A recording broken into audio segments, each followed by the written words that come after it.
Well, that's right. We'll have many more Vedanta listed entities and investors will be hoping more is merrier. Well, in the past decade, they have merged entities and they've flirted with the idea of having different listed entities in November 2021, but they didn't go through with the plan at that point of time.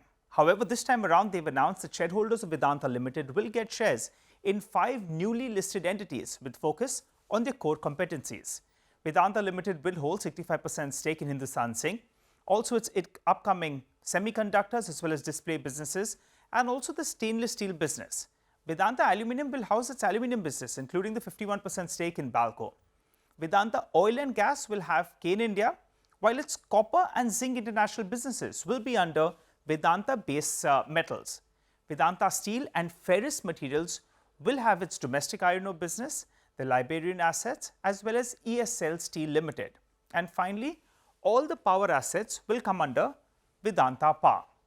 Now, bulk of its FY23 EBITDA came in from Hindustan Zinc, which will now be housed under Vedanta Limited. That's followed by its oil and gas as well as the aluminium business in terms of an EBITDA contribution. The management says that the demerger will simplify their corporate structure. It gives investors the choice of commodities they want to invest in and also provides a platform for the individual units to pursue their strategic agendas. Though you need to keep in mind that when they merged the entities, they had earlier given the similar rationale as well. Well, the demerger will require approvals from the stock exchanges as well as the NCLT, and is expected to be completed within the next 12 to around 15 months. What does it bring on the table for the Vedanta Group? Well, they get the flexibility to unlock value for shareholders by liquidating any particular asset or even bringing in a strategic investor.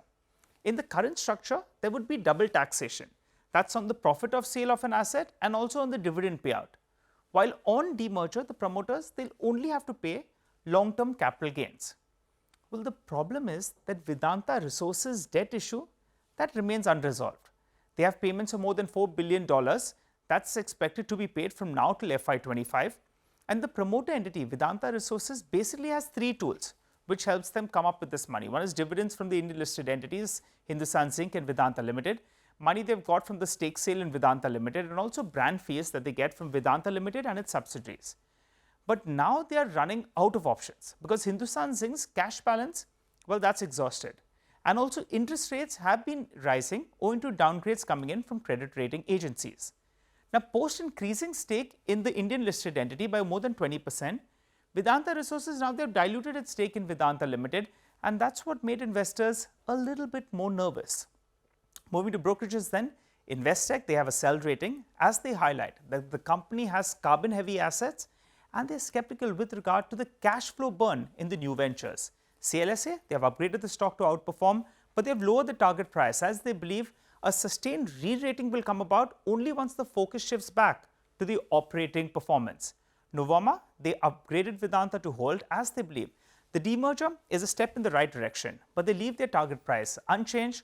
While Phillip Capital, they have a buy rating with the target price of 290 rupees as they do not expect any meaningful downside in the stock from current level. Short point is, this is giving them some time to come up with a solution, though Vedanta Resources' debt issue does continue for the time being.